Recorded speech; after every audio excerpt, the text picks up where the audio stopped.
Alors, aujourd'hui, on se retrouve ensemble pour parler de cette somptueuse, magnifique ville touristique qu'est Paris. Et donc, Paris, hein, on va comprendre que c'est plus ce que c'était. Hein. Et pourquoi on va parler de Paris? Parce que là, on a la vidéo d'un Chinois, donc un touriste chinois, qui s'exprime en anglais, malheureusement, pour ceux qui, les anglophobes, tu vois. C'est un petit peu, moi j'en ai un petit peu marre de l'anglais aussi, hein, tu vois. Mais bon, il faut l'apprendre. Comme disait ma mère, apprends la langue de ton ennemi. Hein. Si à un moment donné, tu te retrouves à, tu sais, alors, c'est pas nos ennemis, mais tu comprends bien que l'américanisation de la France, à un moment donné, il vaut mieux que tu parles anglais. On ne sait jamais. Et des fois qu'on devienne une colonie américaine dans l'année qui s'en vient, là, l'année en cours, littéralement, ou qu'on devienne une province du Kurdistan ou de je sais pas quoi, là, du Wokistan ou du Weshistan. Ben, il va falloir qu'on apprenne quand même quelques langues, là, histoire de comprendre ce que se racontent nos adversaires au minimum. Donc, donc là, effectivement, donc le mec parle en anglais. Et qu'est-ce qui lui est arrivé, le pauvre monsieur? Eh bien, on va aller regarder ça tout de suite. Donc, il parle en anglais. Je vous traduirai en substance ce que ce monsieur raconte. C'était assez simple. Hein. Vous allez comprendre. Et c'est parti pour un tour de grand 8. Alors, on écoute le monsieur. I'm now very agitated. I just step out of a train station. In the train, just now when we were going in, a black man, quite big size, just suddenly, knocked me from behind. Like fell on you. Like fell on me like that. Then I instinctively grabbed for my wallet and it was gone. Okay, it was gone. And it was, then my bag fell on the ground. Then I immediately looked at hand. He has a piece of cloth in his hand. Then I quickly grabbed that cloth, opened up. My wallet was inside. I grabbed it back, and the guy was like, what?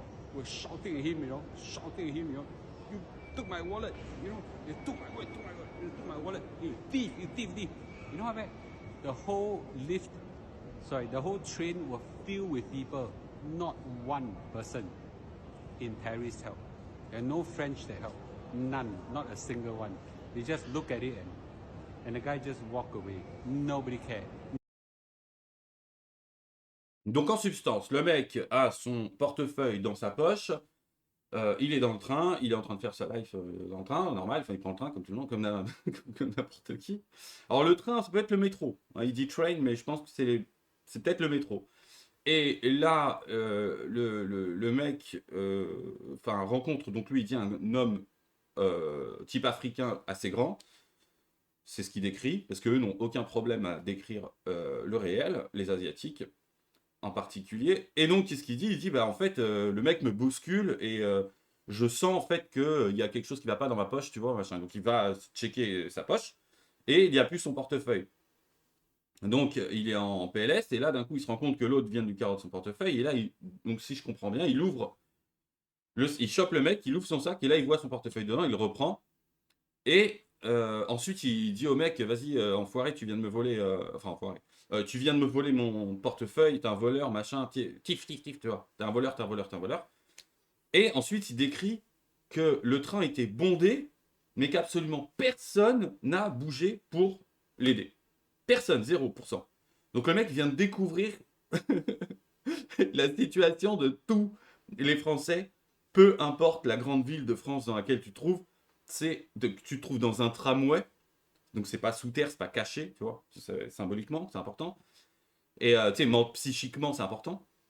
Et où tu te trouves dans un métro, où tu te trouves dans un RER, un train régional, un TGV, un train longue distance, peu importe où tu te trouves en France, dans la rue, la journée, le soir, maintenant ça part en couille.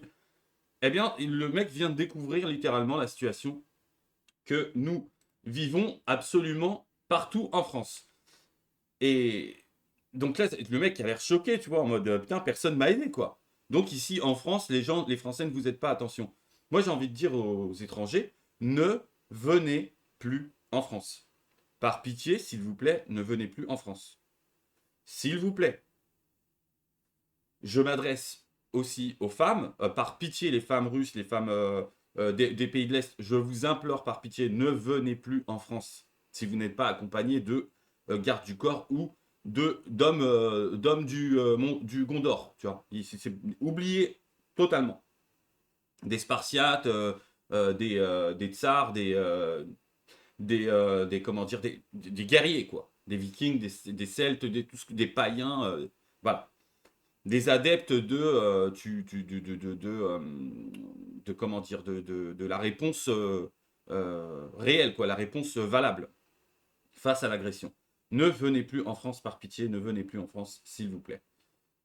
Laissez tomber. Nous sommes désolés, nous les Français. Nous, on galère déjà à protéger nos femmes et nos enfants, nos filles. Donc, laissez pitié, partez. Ne venez pas en France. Laissez tomber, oubliez la France. Les grandes villes, c'est un cauchemar. Ne venez plus en France. Et donc, ce touriste découvre en fait l'état de la France aujourd'hui. Alors, c'est le problème en fait des gens qui viennent de l'étranger, qui ont une image un peu idyllique de la France. Et donc, le mec, lui, il est venu avec, je pense, hein, tu vois, malheureusement, c'est aussi l'affaire des médias étrangers. Arrêtez de véhiculer une image idyllique de la France, quoi. Non, s'il vous plaît. Donc lui, il est arrivé avec cette image-là de la France, certainement, hein, tu vois. Genre, la France d'antan, la France des hommes véritables, la France des femmes dignes, etc. Et de se vivre ensemble, là, comme il l'appelle maintenant, qui en vérité ressemble à ça. Le véritable vivre ensemble en France, il ressemble à ça. Pour ma part, hein, il ne ressemble à rien d'autre qu'à ça. Malheureusement, la non-homogénéité de notre population, c'est mon point de vue, fait que nous ne pouvons plus accéder à ça. Ce n'est plus possible. Physiquement. Les femmes ne peuvent plus se balader tranquillement dans les rues, ne peuvent plus être habillées comme elles le souhaitent, puisque de toute façon, sinon tu vas avoir des islamo-fascistes qui vont arriver et qui vont dire ah, bah, bah, bah, tu vois, c'est machin. Ou alors ils vont avoir des migrants psychopathes avec une tub à la place du cerveau, en mode primate, qui vont arriver et qui vont dire ah ben ça c'est une tepu que j'ai vue sur internet, elle est habillée comme la tepu que j'ai vue sur internet, Instagrammeuse, je sais pas quoi. C'est le French Dream, vas-y, je peux insérer absolument ce que je veux dans chacun de ces orifices. Donc voilà, à l'époque, on pouvait se balader tranquillement, on pouvait être classe, on pouvait être élégante, je parle pour les femmes évidemment, et c'était de mise, c'était même quelque chose d'extrêmement important, d'être élégant, d'être propre sur soi, d'être classe quand on était un homme. Ce qui n'est plus vraiment le cas aujourd'hui. Quand tu sors dehors, tu peux te sortir en guenille, tu t'en bats les couilles, quoi. Les gauchistes ont abaissé le niveau de conscience de soi à un degré qui dépasse l'entendement. Donc tu peux t'habiller en short, en bermuda, avec des tongs, sur une trottinette, avec une barbe de hipster et des tatouages du mec qui a fait le Vietnam alors qu'il a 15 ans, qu'il a 20 ans, pardon, eh ben c'est normal. Maintenant c'est bien, c'est même incroyable, quel BG. Malheureusement, cette image épinale de la France que nous voyons ici n'est absolument plus la réalité. C'est triste, mais c'est comme ça. Malheureusement pour les étrangers viennent avec cette vision-là, une vision qui est proche de ça, peut-être un petit peu plus modernisée, effectivement, mais qui viennent avec une vision proche de ça. Non, non les gars, parce que la vraie, la réalité de Paris, c'est ça. Maintenant, aujourd'hui, en 2024, à moins de 170 jours, je crois, des JO.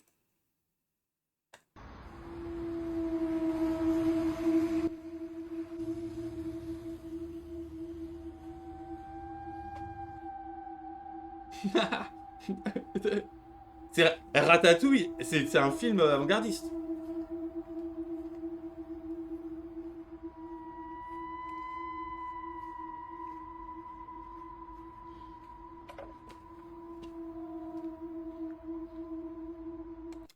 Alors, je ne sais pas si ça. Regardez bien, hein, d'accord je ne sais pas si ça vous fait le même effet qu'à moi, là, quand je vois ça, mais on dirait pas une vision apocalyptique d'une ville, quoi. On dirait pas, tu sais, genre 3 mois après l'effondrement de la civilisation occidentale.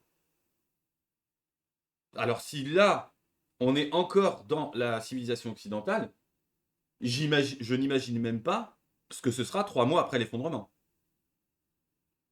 C'est quoi, les détritus atteignent les immeubles, etc. T'as des rats et tout, tu sais, qui se baladent en mode. Les vrais habitants de Paris, maintenant, ça va être des Scaven. C'est des rats, c'est ça le projet? Tu vois? C'est la première ville Skaven de Skaven, c'est une équipe de. Enfin, comment dire, une tribu de rats dans Warhammer, là. Une civilisation de rats dans une licence qui s'appelle Warhammer. C'est une dinguerie. Et puis là, c'est pas ambiance ratatouille, hein. Les rats que tu vois ici, ils vont pas te préparer ils vont pas te préparer un. Tu vois ce que je veux dire? Un petit canard laqué, hein. N'y pense pas, hein. D'accord? C'est pas de la grande gastronomie que tu vas trouver en côtoyant ces rats. Voilà, c'est plus les MST, enfin les maladies, les MST. C'est plus les maladies ou je ne sais quoi. D'accord? Voilà, donc voilà l'image de Paris. Et donc, voilà, je vous montre petit truc, hein, comme ça, hein. C'est à titre indicatif, hein, les copains. À 5 mois des Jeux Olympiques de Paris, un campement d'une centaine de migrants a été évacué hier dans la capitale. En tout, une cinquantaine de personnes ont été transférées en région, notamment à Strasbourg. Les associations qui accompagnent ces personnes qui vivent à la rue dénoncent un nettoyage social alors que 16 millions de touristes sont attendus pour les JO cet été. Donc voilà, 7 millions de touristes. 7 millions de touristes, c'est 7 millions de victimes potentielles. Alors moi, honnêtement, je ne comprends pas comment les étrangers peuvent amener leurs familles, leurs enfants, leurs femmes, hein, les hommes pour les hommes, dans un environnement pareil, avec les risques que ça comporte. D'accord? Risque de kidnapping d'enfants, on l'a vu, là en ce moment, il y a des mecs qui carrément kidnappent des gosses, etc. En Angleterre, il y a un réseau qui a été démantelé où plus de 1000 gamines, donc 1000 enfants euh, blanches, c'était intéressant de le préciser, c'était les Anglais qui le précisaient, blanches ont été découvertes, entre guillemets, dans un réseau de prostitution.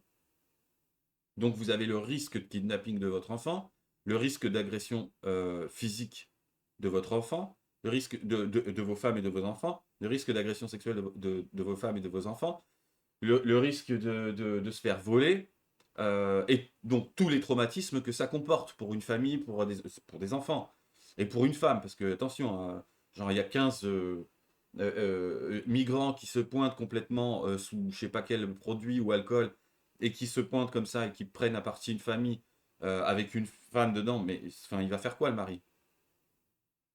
Si il n'est pas prêt à en découdre et à ôter la vie, il va faire quoi? Il va tenter de... Non, il va rien faire. Il va regarder sa famille se faire pointer devant lui. Donc, touristes, ne venez pas en France, putain de bordel de merde. Ne venez pas dans ce pays de tarés. Nous sommes devenus un asile à ciel ouvert. Donc, ne venez pas. Prévenez-les que tous ceux qui ont des amis, qui ont des contacts, qui ont un réseau qui permet de parler à des étrangers, et notamment aux Asiatiques et aux personnes des pays de l'Est que personnellement j'affectionne grandement, et les Texans, les Américains patriotes, on va dire, des États-Unis d'Amérique, prévenez-les, suppliez-les, implorez-les de ne pas venir. Déjà, ça mettrait un coup de grâce à l'économie de la France, du tourisme français par rapport à cet événement-là. Donc ça sera un événement qui sera créé à perte. Et en plus, voilà, il n'aura pas été rentable. Donc ça, ce sera un coût mais ultra important qu'on pourrait porter aux mondialistes. Mais dans le même temps, c'est tout simplement pour se préserver avant tout. D'accord? Par pitié, dites-leur de se préserver. Je vous en supplie. Prévenez-les. Voilà, donc là, on a quand même plein d'exemples de merde, quoi, qui sont... Mais c'est une dinguerie, quoi. Comment est-ce que tu peux accepter d'emmener ta famille et tes proches dans un endroit pareil? Je ne comprends pas. Je ne comprends pas. Ont-ils accès à ces informations-là? Pardon, parce que c'est vrai, depuis tout à l'heure, je déblatère. Ont-ils accès à ces informations-là? Il faut se démerder pour que X devienne vraiment comment dire, un endroit où les étrangers peuvent s'informer avant de venir. qu'ils puissent obtenir l'information avant de venir en France, par pitié. Voilà, donc Paris, ville de poubelle, d'agression, c'est devenu un coupe-gorge, quasiment la ville entière, hein. Quasiment plus d'endroits où on peut se balader tranquillement, c'est vraiment une dinguerie. Bon, bref. Alors voilà, donc, alors attends, je regarde si j'avais pas autre chose. Non, je n'ai pas autre chose. Ah mince, j'ai oublié une petite vidéo, malheureusement, d'un Parisien qui témoignait justement, mais bon, c'est pas grave. Donc, alors, si vous aussi, vous avez envie d'avertir les, comment on dit là, les touristes pour leur éviter de se faire agresser, de se faire molester, etc., par pitié, transférez, partagez cette vidéo par exemple, mais surtout partagez l'information sur X qui est devenu quand même, je ne sais pas si c'est un pot de miel comme on l'appelle en informatique, c'est-à-dire un endroit où tu vas faire en sorte que les pirates informatiques viennent dans un clone de ton serveur pour tenter de pirater ton vrai serveur, et en fait ils se retrouvent dans le clone, et au final, plus longtemps ils restent dans cet endroit, dans ce faux serveur, plus longtemps tu as de possibilités de les identifier. Eh bien, est-ce que X est devenu un pot de miel pour le New World Order qui s'en vient à grands pas pour capter tous les patriotes, pour ensuite avoir des fiches et pour ensuite, voilà, vous comprenez, nous faire une 1940. Je ne sais pas, mais en tout cas, pour l'instant, c'est un endroit où on peut encore s'exprimer et transférer de l'information. Donc, nous devons nous en servir, les amis. Alors, n'oubliez pas maintenant de liker, de vous abonner à cette chaîne pour soutenir les patriotes. Hein? C'est important de soutenir les patriotes.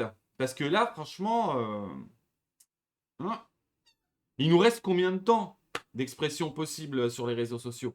Hein? Donc soutiens-nous là. Donc moi, je serais curieux de savoir, en fait. Tiens, dis-moi en commentaire pourquoi tu t'abonnerais à la chaîne. C'est vrai. Qu'est-ce qui fait que tu vas t'abonner à une chaîne plutôt qu'à une autre? Vraiment, ça m'intéresse en commentaire. S'il y a des gens qui passent et qui regardent mes conneries, en plus jusqu'à la fin, s'il vous plaît, putain, je me coupe les cheveux. S'il vous plaît, dites-moi en commentaire, tiens, tu devrais traiter ce type d'information. Est-ce que vous voulez des lives? Est-ce que vous voulez des lives? Parce que là, je me tâtonne à faire des lives en ce moment. Je bosse le soir, donc c'est un petit peu compliqué. Pour certains soirs, je bosse, donc c'est un petit peu compliqué. Mais dites-moi si ça vous intéresse d'avoir des lives. Si ça vous intéresse, des live YouTube et Twitch, hein, ça, au début, hein, parce que Twitch, ça va juste être en tremplin. Et donc, dites-moi si ça vous intéresse d'avoir des lives, si ça vous intéresse de faire quelques petites vidéos sur des sujets qui vous passionnent, qui vous... Tu sais, je sais pas, tu me dis en commentaire, tiens, ce sujet-là, il m'intéresse de ouf. Et voilà, comme ça, hein. Comme ça, on voit si c'est intéressant de s'abonner ou pas. D'accord? Comme ça, tu me dis que j'adapte mon format, là. Voilà. Est-ce que ce format t'intéresse? Est-ce que m'écouter, ça t'intéresse? Parce que fondamentalement, ça se trouve, t'en as rien à foutre de ce que je raconte, hein. Donc, est-ce que tu peux me dire en commentaire, arrête tes vidéos, ça sert à rien, c'est nul. Tu vois? Ou alors, continue, je t'adore, même ça. Surtout, voilà. Tiens, les mecs et les meufs, là, les meufs qui regardent et les mecs qui regardent. Donc, damoiselle, damoiseau, prévenez-moi aussi, tu vois, s'il y a des damoiselles qui regardent, s'il y a des damoiseaux qui regardent, donnez-moi votre avis, dites-moi ce qui vous ferait que vous puissiez vous abonner à la chaîne, parce que c'est quand même incroyable. Hein? Voilà. Moi, je veux des abonnements, là. Un jour, comme ça, j'aurai plein d'argent avec la chaîne, et je deviendrai ultra riche. D'accord? Et je pourrais enfin, tu vois, créer une communauté de patriotes, tu vois. Je rachète un village, tu vois. Moi, c'est mon projet de vie en plus, c'est réel, c'est pas une connerie. Je rachète un village, tu vois. Et on va tous dans le village et on arrête leurs conneries. Tu vois ce que je veux dire? On met un mur géant, on fait comme le Texas. On fait un mur des... Tu vois, le pont-levis et tout. On se met en mode village médiéval de patriotes. Bon, médiéval avec la fibre, hein, parce que c'est mort, moi je veux la fibre. Mais si tu deviens multimillionnaire, ben, tu peux installer tu peux faire ce que tu veux quand tu as plein de thunes. D'accord? Donc au lieu de donner des thunes, là, il faut rendre multimillionnaire des Squeezie, je sais pas quoi, comment ils s'appellent là. Ben tous les mecs, là, les Français qui sont des demi-molles là. Tu vois, faisons en sorte que les patriotes deviennent multimillionnaires. Comme ça, moi, je veux créer un village. Hein? Est-ce que tu as envie de devenir citoyen de mon village? Eh bien, abonne-toi. Abonne-toi à la chaîne. Voilà. Comme ça, tiens, si tu t'abonnes à la chaîne, tu auras même le droit à un uniforme de mon village. Hyper stylé, à l'ancienne. Là. Voilà. À bientôt pour une nouvelle vidéo. Et abonne-toi.